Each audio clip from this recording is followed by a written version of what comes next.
Oke, halo semuanya. Anggap saja saya ini mentor saham kalian untuk hari ini ya. Kita akan bareng-bareng bedah satu perusahaan, kita lihat angka-angkanya, dan yang paling penting, kita ngerti cerita di baliknya. Tujuannya apa? Simple, biar Anda nanti bisa melakukan ini sendirian dengan penuh percaya diri. Yuk, kita mulai. Nah, ini nih pertanyaan yang sering bikin investor pemula pusing, ya kan? Laporan keuangan itu kelihatannya ribet, penuh angka. Tapi kabar baiknya, semua keribetan itu sebenarnya bisa disederhanakan jadi 3 pertanyaan kunci yang bisa dijawab siapapun. Hari ini kita akan langsung praktek pakai studi kasus CASS. Baik, langkah nomor 1, ini yang paling dasar. Kita harus kenalan dulu sama pasien kita. Sebelum kita sentuh angka-angkanya, kita wajib paham dulu bisnisnya itu apa. Perusahaan yang mau kita bedah ini namanya Cahaya Aero Services atau kode sahamnya CASS. Jadi, CASS ini kerjanya ngapain sih? Coba deh bayangin sebuah bandara yang super sibuk. Nah, CAS ini ibaratnya tim sukses di balik layar yang bikin semuanya lancar jaya. Mulai dari orang-orang yang ngurusin bagasi Anda di darat, sampai makanan yang Anda nikmati di pesawat, kemungkinan besar ada campur tangan CAS di situ. Jadi, duitnya CAS itu datang dari mana aja? Mereka ini punya beberapa mesin duit. Ada PT Jasa Angkasa Semesta yang ngurusin semua urusan di darat, terus ada Jas Aero Engineering buat perawatan pesawat, ada juga Purantara Mitra Angkasa yang nyiapin catering pesawat, dan Kardik Anugrah Sarana yang bagian manajemen fasilitas. Poin pentingnya di sini adalah, mereka punya banyak sumber pemasukan, jadi nggak bergantung pada satu hal saja. Walaupun bisnisnya ada beberapa macam, tapi coba aja data ini. Hampir 95% pendapatan mereka itu datangnya dari jasa aviasi. Artinya apa? Simple banget. Kalau industri penerbangan lagi terbang tinggi, CAES juga bakal ikutan terbang tinggi. Sebaliknya, kalau industrinya lagi lesu, CAES pasti kena dampaknya. Nah, ini adalah risiko sekaligus peluang utama mereka. Tolong ingat poin ini ya. Oke, kita udah kenal bisnisnya. Sekarang kita masuk ke pertanyaan yang paling penting. Duitnya mana? Perusahaan ini beneran menghasilkan untung atau enggak? Jawabannya ada di dalam laporan laba rugi. Yuk, kita bongkar sama-sama. Wow, coba lihat angkanya. Total pendapatan CASS di tahun 2025 itu tembus 3,25 triliun rupiah. Ini adalah semua uang yang masuk ke kasir mereka dari penjualan. Tapi, sebagai investor cerdas, kita tahu ini baru permulaan cerita. Pendapatan itu omset, bukan untung bersih. Sekarang, yuk kita lihat berapa yang tersisa setelah semua biaya dibayar. Dan ini dia angka yang benar-benar kita cari. Setelah bayar gaji karyawan, sewa tempat, bahan baku, pajak, dan lain-lain, yang tersisa di kantong perusahaan adalah 839,5 miliar rupiah. Angka inilah yang kita sebut laba bersih atau keuntungan yang sesungguhnya. Tahu nggak apa yang lebih bagus dari perusahaan yang untung? Yaitu perusahaan yang untungnya terus bertambah. Lihat ini, laba bersih mereka lompat dari 714 miliar di tahun sebelumnya jadi hampir 840 miliar. Ini bukan cuma sekedar untung, ini namanya momentum.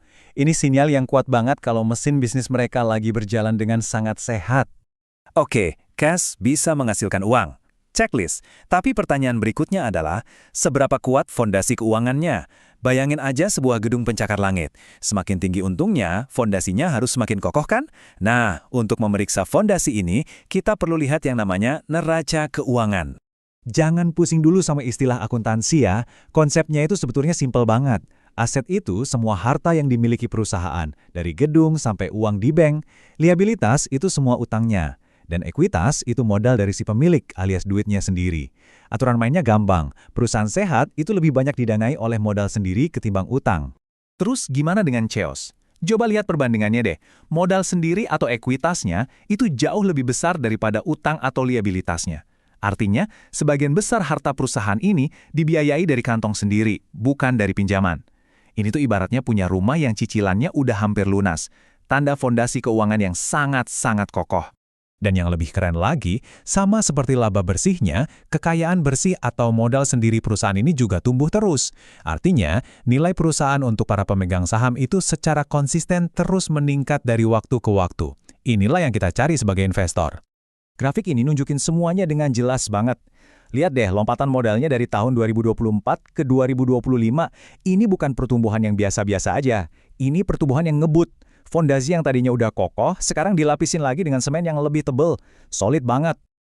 Oke, kita punya laba yang tumbuh dan fondasi yang kuat. Tapi ada satu pemeriksaan terakhir, dan ini bisa dibilang tes kejujuran paling tinggi dalam analisis keuangan. Arus kas. Pertanyaannya, laba yang ada di atas kertas itu Beneran jadi duit tunai di rekening bank nggak sih? Yuk, kita buktikan.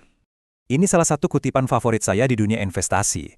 Laba itu opini, tapi kas itu fakta. Maksudnya apa? Angka laba itu bisa diotak-atik dengan berbagai trik akuntansi, tapi uang kas yang beneran masuk dan keluar dari rekening perusahaan itu nggak bisa bohong. Perusahaan yang hebat itu harus jadi mesin penghasil kas. Ingat kan angka laba bersih tadi? 839,5 miliar rupiah. Nah, ini kita anggap sebagai opini menurut laporan laba rugi. Sekarang mari kita bandingkan dengan faktanya. Dan ini dia faktanya. Uang tunai yang berhasil dikumpulkan CASS dari bisnis utamanya adalah 903,3 miliar rupiah. Tunggu sebentar. Coba lihat lagi deh. Angka kasnya ternyata lebih besar dari angka laba bersihnya. Wah, ini temuan yang luar biasa. Kenapa ini temuan yang sangat penting? Ini menunjukkan kalau manajemen CACS itu jago banget mengubah penjualan jadi uang tunai. Mereka nggak cuma pintar jualan jasa, tapi juga sangat efisien dalam menagih pembayaran dari klien-kliennya. Nah, ini adalah ciri khas perusahaan yang dikelola dengan sangat baik, sebuah bisnis berkualitas premium. Baik, kita sudah melakukan 3 pemeriksaan kunci, profitabilitas, kekuatan fondasi, dan arus kas. Anda barusan melakukan pekerjaan seorang analis keuangan profesional loh. Keren kan? Sekarang, mari kita rangkum temuan kita. Jadi, ini dia rapor kesehatan CASS. Pertama, pertumbuhan labanya solid. Kedua, fondasi keuangannya kokoh banget, karena modal sendirinya jauh lebih besar dari utang. Ketiga, arus kas dari operasinya positif dan bahkan lebih tinggi dari laba bersihnya. Dan terakhir, komposisi utangnya rendah. Wah, semua kotak penting berhasil kita centang, dan nilainya A semua. Tugas saya sebagai mentor Anda hari ini sudah selesai. Saya sudah sajikan datanya, kita juga sudah analisis bareng-bareng. Sekarang, giliran Anda yang bertindak. Berdasarkan potret kesehatan perusahaan yang sesolid ini, apa langkah Anda selanjutnya? Keputusan ada di tangan Anda. Sampai jumpa di sesi berikutnya.